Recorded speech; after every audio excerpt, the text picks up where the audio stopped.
Hello and welcome to part 4.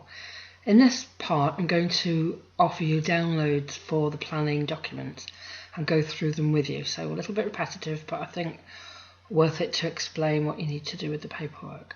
So prior to the appraisal, the process. The appraisal meeting itself is the heart of the performance management system. It's the cornerstone of the process, and as such, preparation and planning are the key to a successful programme. Prior to the appraisal meeting, the appraising managers should, for each of their staff, collect information for the whole period under review. Refer to previous appraisal forms. Make copies available to the individual, together with a new pre-appraisal document. Schedule the meetings, giving reasonable notice for individuals to carry out their preparation. A week may be a good time scale. Consider each person's performance and future targets. Prepare a list of points for discussion, leaving enough time to respond to the appraisee's input. Ensure appropriate time and location is available for interviews. How to plan the meeting. The appraiser should strive to ensure there is a balance at the meeting between reviewing past performance and planning objections for future performance. Try to avoid addressing too many negative points. More than 3 is difficult to absorb, so prioritise if necessary. Identify and evidence specific examples of both good and bad performance, with specific behaviours to praise or give feedback on. That was great, or that was terrible, with no further explanation of what was great and why, is unhelpful. Only criticise performance, not personality, and only make a criticism about an area that can be improved. There's no point criticising someone's voice or height, for example. You can visit our previous seminar on this by going to managementskillscourses.com, giving and receiving feedback. And you can download our suggested performance review planning documents for appraisees and appraisers. You can easily adapt the templates to suit your company needs, but avoid making them too complicated.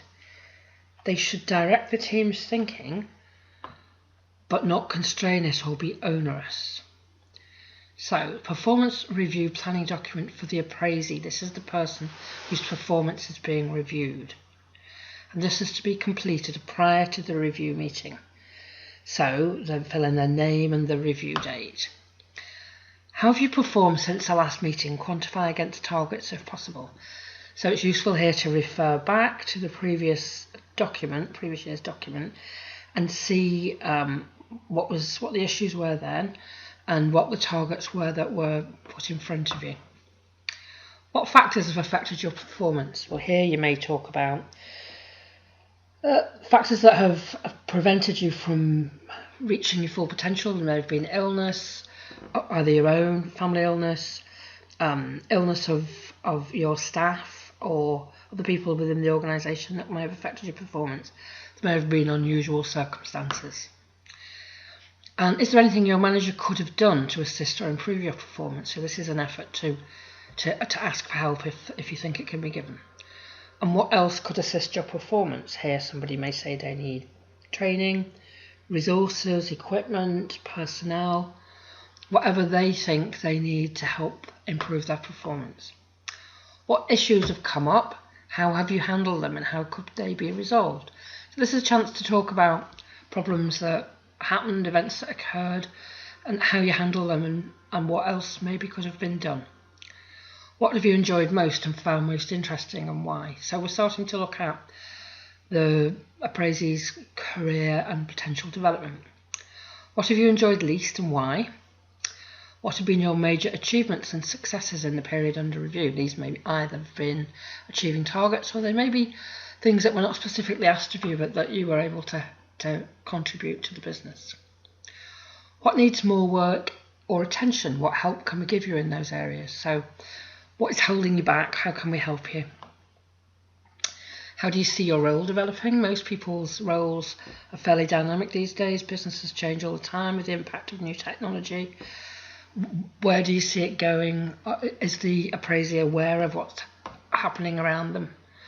What are your career ambitions? Where do you see your future with the company? Do you have any suggestions, for example, about more effective running of your department or other issues that you want to discuss? Now let's have a look at the performance review planning document for the appraiser.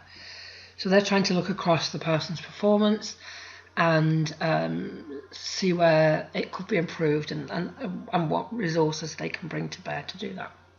So again, the job holder, this is the name of the appraisee job holder and the review date. So how has the appraisee performed since the last meeting? So the same question really that the appraisee is looking at. What issues have come up? How have they handled them? Again, similar questions. So these will enable the two people to have a discussion about something they've both already thought about. What issues have come up and how have they handled them? And what feedback can you offer? As always, when offering feedback, you should offer evidence for it. It should be objective, not subjective. There are guidelines about how to give feedback, which I've referred to earlier. What have been their major achievements and successes in the period under review?